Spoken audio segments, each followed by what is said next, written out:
deles. É isso que Paulo diz: os sofrimentos do tempo presente não podem ser comparados com a glória que há de ser revelada em nós.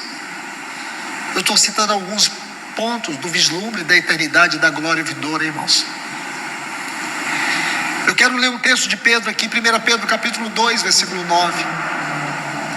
Vós, porém, sois raça eleita, sacerdócio real, nação santa, povo de propriedade exclusiva de Deus, a fim de proclamardes as virtudes daquele que vos chamou das trevas para a sua maravilhosa luz. Então, irmãos, eu quero agora voltar com vocês para Romanos capítulo 8, da onde nós começamos. Há um detalhe muito valioso e aqui quero concluir.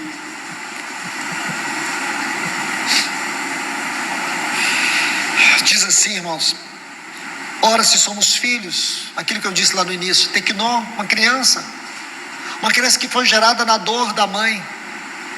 Para ela ser gerada, não foi ela que sofreu, foi a mãe que sofreu. Não foi ela que sentiu dor, foi a mãe que sentiu dor. É uma dor que nós homens não sabemos, mas as irmãs sabem do que eu estou dizendo. Esses são os tecnó.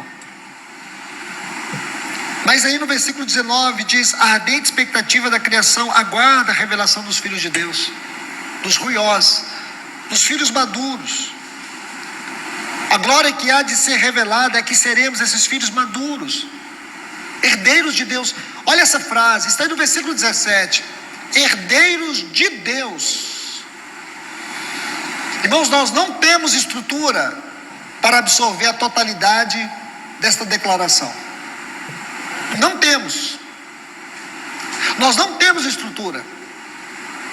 Então é muito natural que as pessoas leiam isso e não sintam nem um pouco de uma extrema alegria. Eu até consigo entender, porque é uma verdade tão alta, mas tão alta, que ainda não foi encontrada na linguagem humana uma palavra que pudesse definir isso para nós. A única coisa que nós podemos é pela fé saber que isso é real, e que nesse corpo mortal e corrupto nós não podemos absorver essa verdade. E para absorver essa verdade nós necessitaremos da incorruptibilidade e da imortalidade, de entender que nós seremos eternamente herdeiros de Deus, não somente herdeiros de tudo que Deus tem, mas herdeiros de tudo aquilo que Ele é. Olhe bem, não é herdar tudo, todo o universo, porque para nós não fará nenhum sentido. Porque, meus irmãos e irmãs, imagine um pai muito rico, bilionário. Ele chega para os seus filhos e diz: olha, eu estou entregando toda a minha herança para vocês. É natural que os filhos se alegrem com a herança, porque a herança é maior do que o pai. Porque o pai daqui a pouco vai morrer, vai ficar só a memória dele. Não é verdade? E os filhos vão ficar com a herança. A herança é maior do que o pai. Deus não. Deus é maior do que toda a herança. Deus é maior do que todo o universo.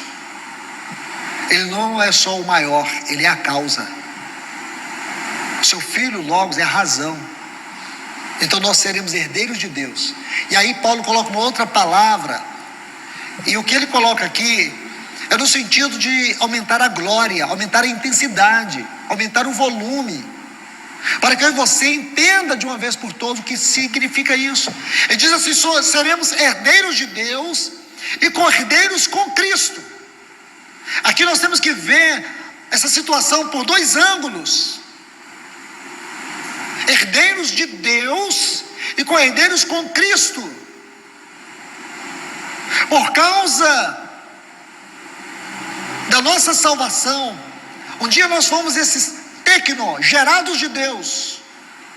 Aquilo que Jesus ensina para Nicodemos, no capítulo 3, aqueles nascidos da água e do Espírito. Um dia nós fomos esses tecnó, os filhos espiritualmente gerados, espiritualmente nascidos.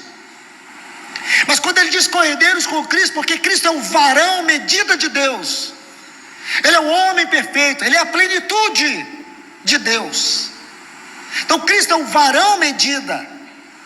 Então ele está dizendo aqui as duas coisas. Porque nós fomos gerados pelo Espírito, pela palavra. Nós nascemos de novo. Por causa desse novo nascimento, como a dádiva de Deus, nós somos herdeiros dele.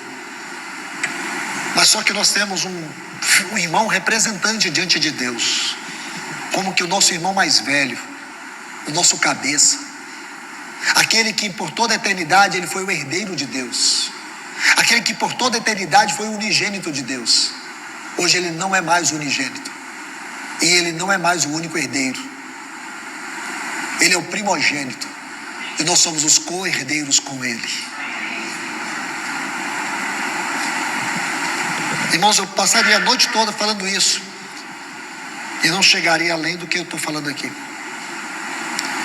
Eu sinto muito não poder ter condições de abranger esse assunto, porque ele é maior do que todos nós, irmãos. Aí por isso que Paulo vai dizer isso. Os sofrimentos do tempo presente não podem ser comparados com essa glória. Todos esses detalhes, todos esses itens, todos esses pontos são vislumbres da glória, vislumbres que você precisa olhar. Então, meu irmão, assim como você, Paulo, todos eles teve um momento de desistir, penso eu. Não há nenhuma citação sobre Paulo, mas há citações sobre Elias, sobre Jeremias, tantos servos e santos de Deus, homens e mulheres, como nós. Um dia olhou e viu tudo acinzentado, viu suas lutas perdidas, viu o inimigo tripudiando, seja em que lugar for, seja na sua vida pessoal ou fora, mas aquilo que te esmaga, aquilo que te oprime, aquilo que te diminui, aquilo que muitas vezes te coloca numa situação que você se sente até num opróbrio. Mas hoje nós podemos ver que quando nós comparamos tudo que nós passamos, tudo que nós sofremos, todas as nossas angústias, todas as nossas aflições e tribulações, quando nós comparamos isso diante da luz da glória vindoura, não é nada, irmãos. Coragem. Esta é a palavra de Paulo para nós hoje, coragem. É isso que Cristo, por meio da vida deste homem, está dizendo para mim e para você: coragem. Aquele que disse: eu combati o bom combate, terminei a carreira. Ele terminou a carreira, mas ele não terminou reprovado. Ele temia ser reprovado. Em 1 Coríntios 9, 27, ele diz que esmurrava o corpo dele para que ele não fosse reprovado. Ele diz: eu terminei a carreira. E porque eu sei que Paulo não se sentiu reprovado, porque com convicção ele disse: agora eu sei que a coroa da justiça me será entregue pelo reto juiz, não somente a mim, mas para todos aqueles que amam a sua volta. Coragem, irmãos. Coragem. Coragem é a atitude dos que creem. Ansiedade é a atitude dos que temem, dos medrosos, dos incrédulos. Que o Senhor te abençoe com esta palavra. Que o Senhor prossiga sobre nós com a sua palavra. Para mim essa palavra tem sido o maior oásis que eu posso encontrar. E quero que seja para você também, meu irmão, minha irmã. Um oásis nesse vale da sombra da morte, no qual nós peregrinamos nesse mundo,